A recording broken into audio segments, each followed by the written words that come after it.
Hello again, Steve here with a few comments on what I'm going to call anarcho-capital. This may sound a little bit familiar to those of you who believe in anarcho-capitalism. Anarcho-capital, of course, capital is value, you could say, right? Value that is exchangeable, tradable, and so on. Or not necessarily tradable, but it's a store of value. Let's say it this way. And anarcho refers to like something like anarchism, right? Now, anarchism is one of those words that's been vilified pretty badly, of course.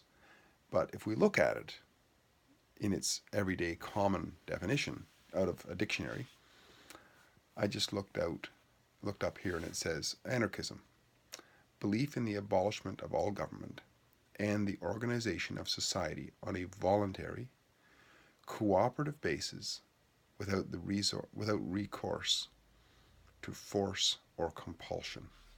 Isn't that what we want, eh? Think of friendship. A friendship would be a voluntary, cooperative relationship without recourse to force or compulsion. Imagine if you had a friendship that supposedly relied on force and compulsion. You wouldn't think of that as a friendship, would you? So why do I say anarcho-capital? Well, I kind of made up this term because of the term anarcho-capitalism, which is sort of a philosophical standpoint on society, right? And also along the lines of the term social capital. Because to me, if we think of what is it that we have as capital, we could have a bank account, we could have a house, we could have a store of precious metals, we could have a flock of sheep, a barn, a field of barley, things like this, things that we could add up in our lives in terms of our values, what it is, or not our values, but our equity. And in fact, this is even measured in dollars and cents sometimes. If you think of a business, right? Somebody owns a business, say it's a dry cleaning business, and they want to sell it. Well, to get it appraised, what the appraiser does is goes through and says, okay, your machines are worth $50,000 or something like that. You've got a favorable lease, or you own the building, that's worth so much, and bank accounts and accounts receivables and minus, etc. And you also have this thing called goodwill. Goodwill is something related to, say, if you had that business and 30 people walk through the door every day, and you sold it to another person, and none of those people know right away that it's been sold. Yet they go to the business the next day and still got the same sign, the same front door, the same service whenever they walk in the door. So that immediate next day, 30 people walk in that door. Why do they walk into that door? Well, they walk into that door because, in large part, because of the goodwill. They've been there before very often, and they came back because they got a good service. So that's kind of like a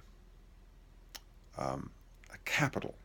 It's a value that can be quantified. You can say so many people are going to walk in. This is what it is.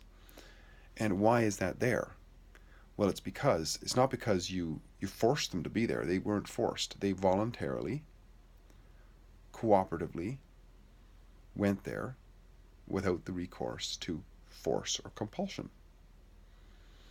And so there's a value to that. So either, if you want to call it social capital, which is what it is that we do in our society.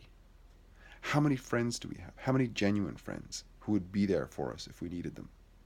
That we could, go over to their house and get some butter or some bread and come back.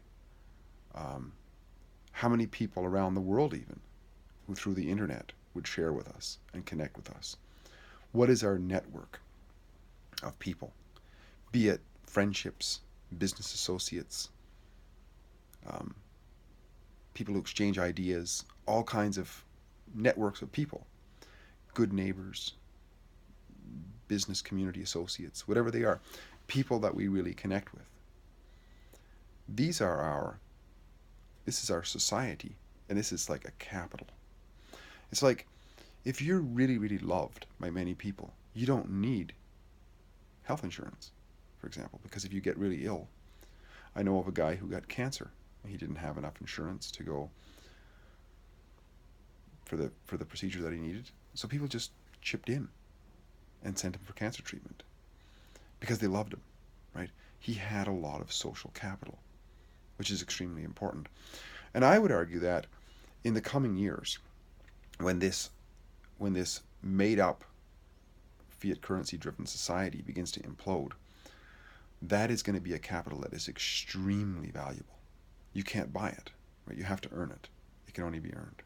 There's no lottery system that says, oh, you can just buy this ticket and gain a bunch of social capital, or as I'm going to call it in some cases, anarcho-capital. It's voluntary relationships that are priceless. Extremely important. So, yeah, I'm going to say that it's probably the most valuable capital that we can have. And I'm going to submit that it may be necessary to have networks of friends and associates and people who love us when the time comes. But we don't have them for that, right? We have them because we love the relationships that we have.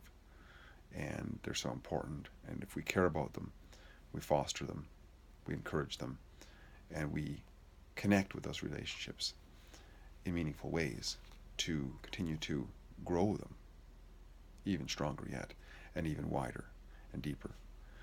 So, yeah, I think that the anarcho-capital or the social capital that we have, I mean, maybe these terms aren't quite very accurate, but I think you know what I mean.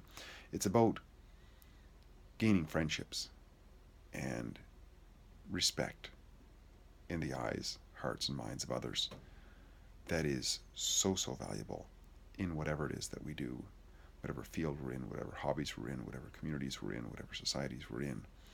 If we can develop those across all lines, we're going to be okay.